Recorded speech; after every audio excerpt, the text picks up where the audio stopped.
Good morning, Thailand. My name is Alex. And I'm Jay. And we have some news updates for you from around the land of smiles this Friday, May 2nd. Before we begin, please remember to subscribe to the Thaiger to stay up to date on all things Thailand. Now, today, we're going to be talking about a series of drunk, unfortunate events. The supposed end of dual pricing in Thailand, I'll believe it when I see it. And a little later, more twists and turns in the ongoing game of South Korean leadership, musical chairs. But before we get into it, let's hear a quick word from our sponsor, Jay. AC Markets, thank you so much for sponsoring the show. If you've ever thought about trading in crypto and indices and global markets, AC Markets is a place to be. They've been doing this for more than 10 years, guys. We're not financial experts, but so do be careful when you're trading. It can be volatile, but if you're going to do it, AC Markets is a place to be. Yeah, what do they got? They got stocks. They got crypto. They got commodities. They got Crude it all. oil. So you can definitely obtain the tools you need over at EC Markets. Check them out. All right. Well, let's get into our first story. And everybody keep your pants on because apparently a Polish couple has been fined for a nude cuddle on Phangan. That's right. A Polish couple was arrested on Phangan for public nudity after being found embracing naked on a road. Of all places. They claimed it was an act of love we didn't want to see. But authorities fined the woman 5,000 baht and sent the agitated man for psychiatric evaluation. Police are cracking down on nudity across the island, especially at spots like Zen and Secret Beach, with signs warning that violators may face visa revocation. Local officials say nude sunbathing is a recurring issue and stress the importance of respecting Thai cultural norms, even on a party-centric island like Koh Phangan. So I think a lot of people from Europe in particular come with that nude sunbathing culture, which is like pretty normal over there. Not allowed here. There are nude beaches in Thailand though, right? I wouldn't say outright nude beaches. There are beaches known for that. I don't think they market themselves as a nude beach. Well, fair enough. Keep your clothes on then, apparently. And they were in the middle of the road too. It wasn't like at a beach either. These guys, so it was kind of just a completely out of left field occurrence. But I gotta say, I saw the pictures. Kind of a beefcake though, bit of a handsome fella, I guess. Okay. But so not the worst people to see naked out there, but still unacceptable. Okay, guys. Keep it together. All right, we're gonna move on to our next story, where a drunk Thai hospital director injures TV crew in crash. A hospital director in Chayapum, reportedly drunk, crashed his car into two TV photographers late on April the 30th while they were entering a restaurant, leaving both with serious injuries. The driver, head of Nong Bua Dang Hospital, had just left a bar and made no attempt to brake before veering onto the pavement. Despite attempts to manipulate the outcome of his alcohol test, he was found to have a blood alcohol level of 119 mg. Police have reviewed CCTV footage and are preparing legal action as the victims recover in hospital. The legal limit is 50. Not acceptable. A hospital director of all things too. Look, there's just no excuse for drinking and driving, I think, in Thailand with rideshare apps so widely available. It's just, this is the thing. One of my friends was making a joke last night that Dr. Jekyll and Mr. Hyde, right? You drink some potion and all of a sudden you become a monster. Yeah. You don't need fiction for that. You just need a bit of booze. And it's the behavior becomes a lot more abhorrent the drunker you get, and you just don't think about the consequences of your actions. And apparently that can even happen for someone in a position as hospital director. You would expect more responsibility. Anyways, on to our next story. So this has been an ongoing issue with the Les Majestes prosecution of a U.S. lecturer who has now been allowed to remove his monitoring bracelet here in Thailand. So, U.S. academic Dr. Paul Chambers has won an appeal to remove his electronic monitoring bracelet, though other bail conditions remain. Chambers, charged under Thailand's Les Majestes law for allegedly posting an article defaming the monarchy, denies involvement. After initially being denied bail and fitted with an EM device in early April, he was later granted conditional release. The Court of Appeal Region 6 has now allowed the bracelet's removal, while travel restrictions and other bail conditions still apply as the case continues. This is an interesting... We've seen plenty of people being prosecuted under Les Majestes law, Thai people, right? Yeah. Protesters, but not typically foreigners being prosecuted under this law? A lot of the times they run away and then they do it from online. There's a couple of people who have tried to do that, but they don't mess around with these laws, man.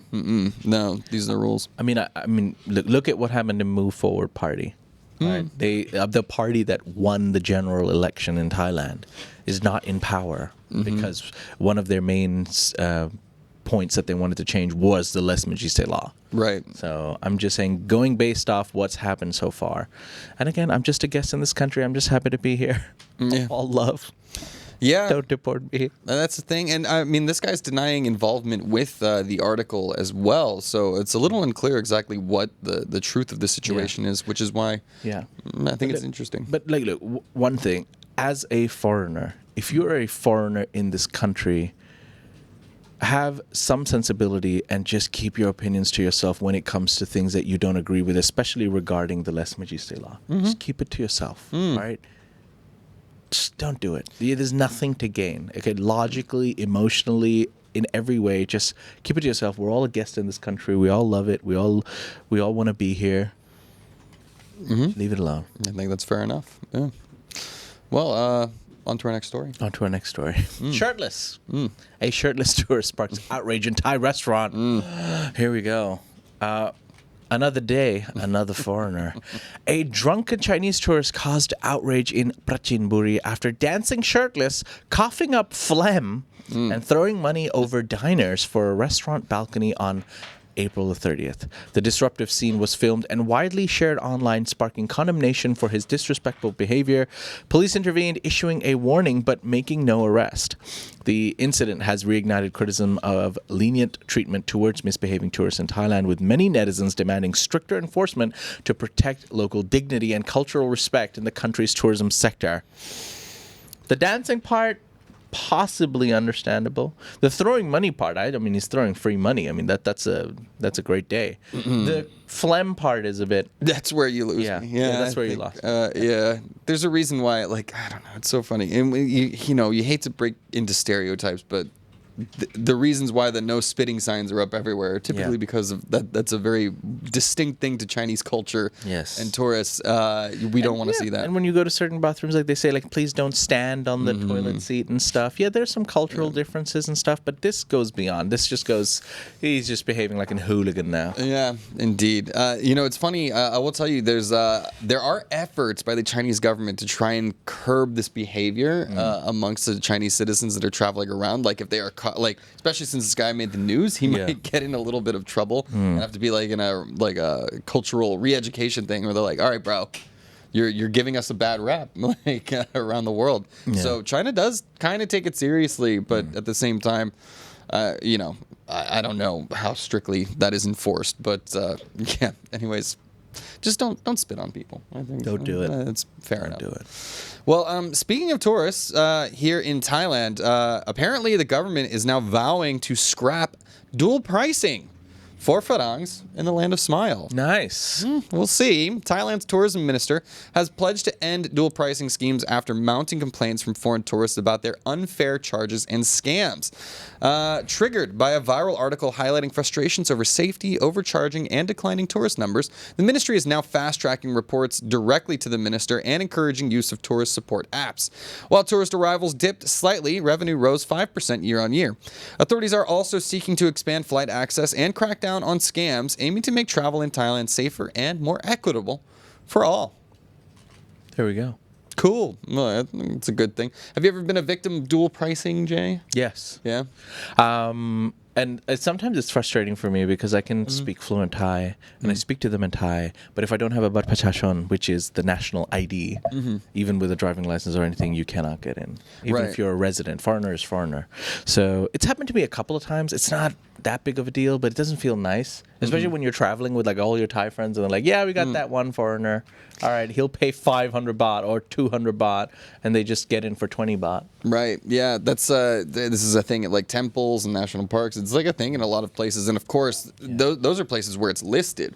Right, you get a discount. I don't know. In some ways, I think it's kind of fine to give discounts. Right, like say this is the normal price, but if you're a Thai resident, you get a discount. Like I think it might be in the phrasing or in the delivery of this. I also I think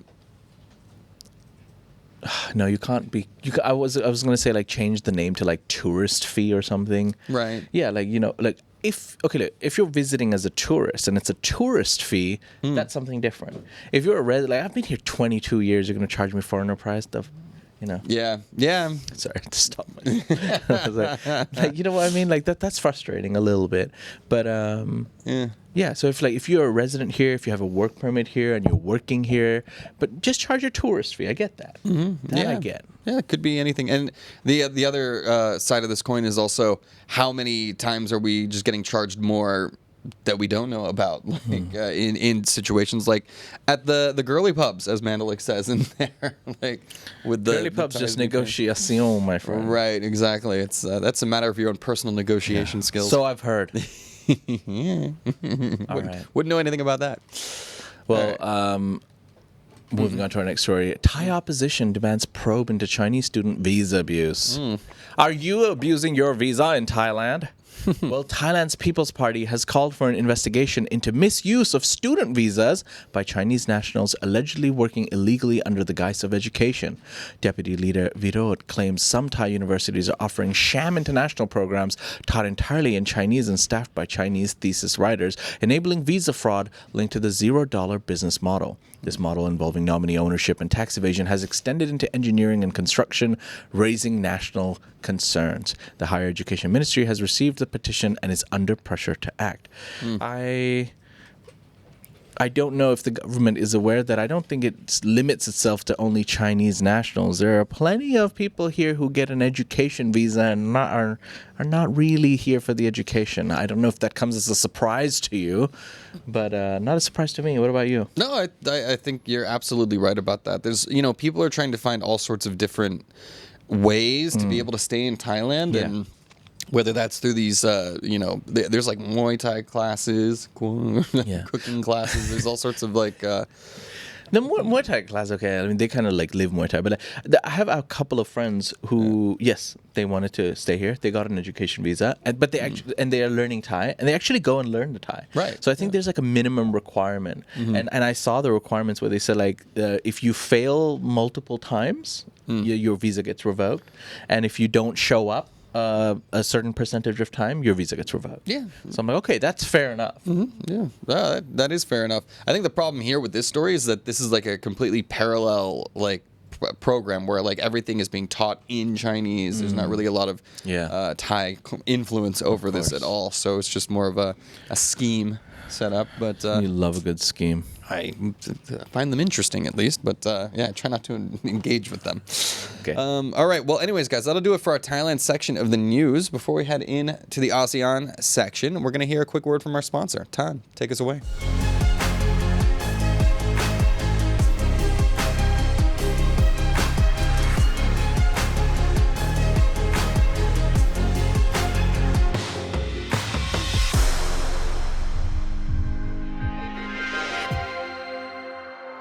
Wow. Brava. Brava. Thank you, EC Markets. Magnifico. Yeah, lovely. Thank you for that break, EC Markets. Incredible break. You see the graphics on that? I did. It's so good. It's a good ad. I'm not gonna lie. I like it. I feel like trading now. Yeah. Let's dive in, baby. It's the weekend. We got a 3-day weekend, by the way, coming up, everybody. Not for me. Yeah. Well, you're going to Phuket. You'll be all right. Yeah, but I'm working on Sunday and Monday. Oh. But I'll be by a beach, sipping my coconuts. You'll be all right. All right. Well, anyways, guys, let's hop into the ASEAN Now section. We're going to go a little bit beyond later, too. But our first stop is in the region as we're going to Cambodia. Cambodia. Yeah, this one's a bit of a self-pat on the back. Now, Cambodia hails its own press freedom as quote-unquote very good. Let's let you be the judge of that. Cambodia's Ministry of Information has declared press freedom in the country to be very good, citing a government-led survey of 467 journalists. Over 81% rated press freedom positively, while 86% felt safe accessing information and doing their work. The other 14%, we haven't heard from them since. No, I'm just kidding. The study presented by Minister Net Pektra highlights improved conditions, fewer ethical breaches, and strong journalist independence. Critics, however, may view the self-assessed results cautiously as the survey was conducted by the ministry itself amid ongoing international scrutiny over media freedom in Cambodia. Okay. This is hilarious. I think like they've given themselves a gold star. Like, oh, what are you talking about? You guys having a good time? Yeah. Like, How do you keep getting exclusive stories, man? I was like, like, I just think they're like, they asked the journalist, "Guy, do you guys have press freedom?" And they look over at the guy that's been put in jail for like, what if I say no? Am I gonna end up like him? We have press freedom here too. Yeah. Look, in Thailand, it's a little bit better. There have been activists. It's been in the news internationally where Cambodian journalists have gone to jail for just like not even like criticizing the government, more like exposing illegal logging and things like that. So yeah, when you're arresting the messenger, that's not really a good thing for press freedom. So I find this story to be very ironic because certainly internationally the reputation of Cambodia's journalism is not tops, I gotta say. But yeah, anyways, let me know your thoughts, Cambodia. How is the press freedom over there? All right. Moving on to our next story, we're taking us to South Korea as the finance minister has become the interim national leader. South Korea's finance minister Choi Sang-mok has taken over as interim president and prime minister after Han Duck-soo stepped down ahead of the June 3rd elections. Choi, reluctantly accepting the leadership trifecta, now faces political instability, U.S. trade negotiations, a North Korea-Russia alliance, and a major data leak scandal. A key critic of former President Yoon's failed martial law attempt, Choi must steer Asia's fourth largest economy through uncertainty as it reels from a first quarter contradiction and shaken investor confidence. Let's just say he's got a task up ahead. Yeah. I mean, this is wild, dude. South Korea's president, like the political leadership of South Korea. Now he's president and prime minister. Like just giving up on like having two separate people for these things. Ever since the attempted declaration of martial law last December, it's been a veritable musical chairs. Like it's been people coming in and out.